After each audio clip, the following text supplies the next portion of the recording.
السلام عليكم.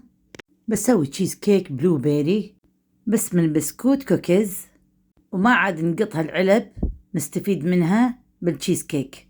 باجي من العلبة نص بسكوت الكوكيز وراح أطحنهم وأضيف من الصبع الزبدة 3/4 يكون سايح.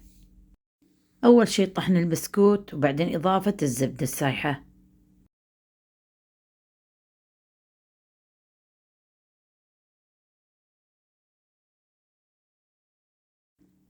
غسلت العلبة ونظفتها ونشفتها، ضفت فتافيت البسكوت وكذي أضغط لين يعطيني قرص. كأس ماي حار عليه كيس واحد جيلي ليمون وأحركهم لين يختلط. بالخلاط حطيت 6 جبن كيري و3/4 من السكر وعلبة كريمة وكأس جيلي. عقب ما أخلطهم عدل راح أضيفهم فوق البسكوت. ساعتين بالثلاجة لين يجمد.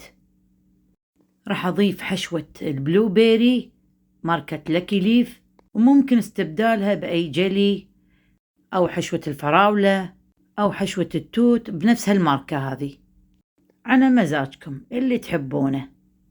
وراح أزينه بفتافيت البسكوت الكوكيز، يكون شوية بهالشكل يعني مو مطحون وايد. وعليكم بالعافية وأحلى تشيز كيك بلو بيري.